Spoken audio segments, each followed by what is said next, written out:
Now, something very interesting happened before the time of Jesus. When Jacob was running away from his brother Esau after he stole his birthright and Esau wanted to kill him, he reached a place. He took a stone that he found there and used it as his pillow and slept.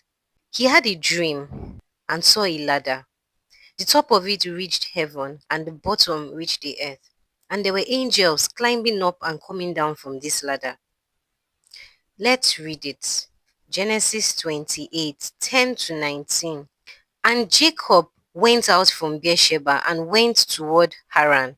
And he lighted upon a certain place, that he stopped at a certain place, and tarried there all night. He stayed there all night. Because the sun was set, it was evening. And he took of the stones of that place and put them for his pillows and laid down in that place to sleep. And he dreamed, and behold, see, a ladder set up on the earth, and the top of it reached to heaven.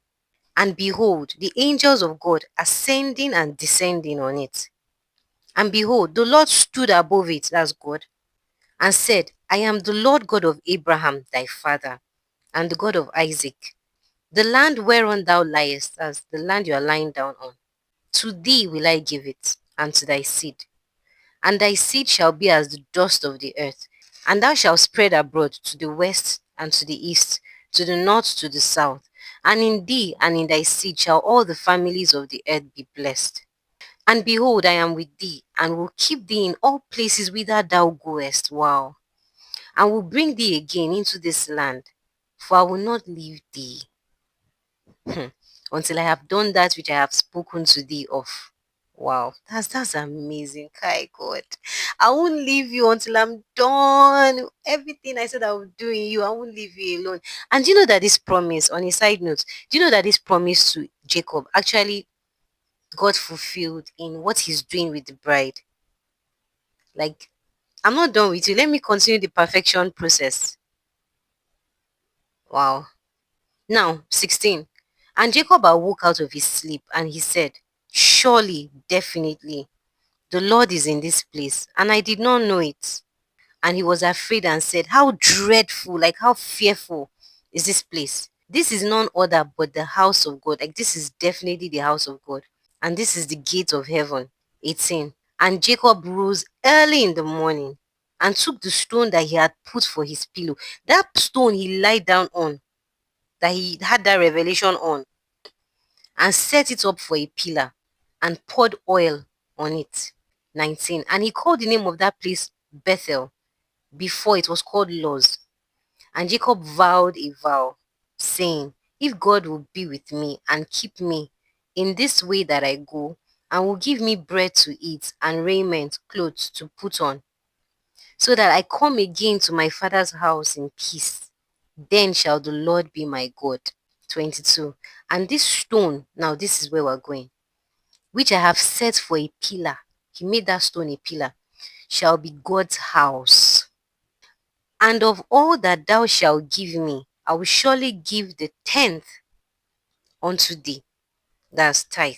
Now, when Jacob woke up, he said, this is God's house. And he took the stone on which his head rested, the stone he used as his pillow on the ground where he had that revelation on. He anointed it and made it a pillar in that place. So he made it a pillar in God's house. Now, fast forward to many years later. In the time of Jesus, many people were calling him all sorts of things. He was not really concerned with who those people thought he was, but was really interested in who the 12 disciples thought he was. He was interested because they were the ones who had direct contact with him. They were his inner circle. It would be from them that conviction will spread to others. So if they did not know who he was, then his death would mean nothing to them. He would just be like any other man who was killed out of envy. So he needed to know whether his identity was established in their hearts so that they will not just be the blind leading the blind. So he asked them, let's read it. Matthew 16:13 to 21. 13. When Jesus came into the coast of Caesarea Philippi, he asked his disciples, saying, Whom do men say that I, the Son of Man, am? And he said, Some say that thou art John the Baptist, some Elias, and others Jeremiah, or one of the prophets. He said unto them, But whom do you say that I am? And Simon Peter answered and said, Thou art the Christ, the Son of the living God. 17. And Jesus answered and said unto him, Blessed art thou, Simon Barjona, for flesh and blood has not revealed it unto you, but my Father who is in heaven.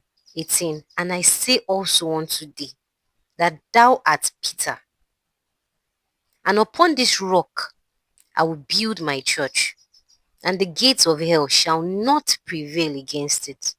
The gate of hell will not win it. 19. And I will give unto thee the keys of the kingdom of heaven.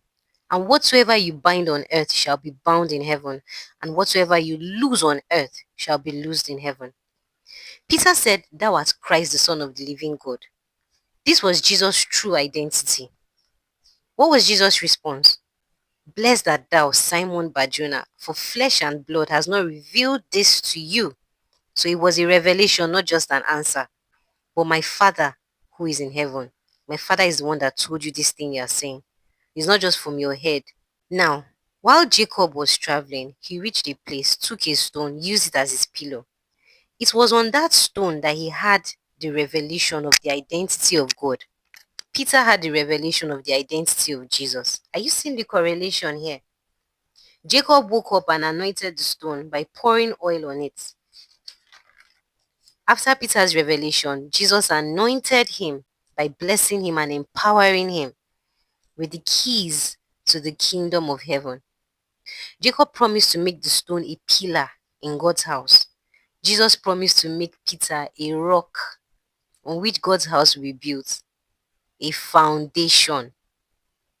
Also, it was also Jesus that gave Peter the name Peter, which means rock.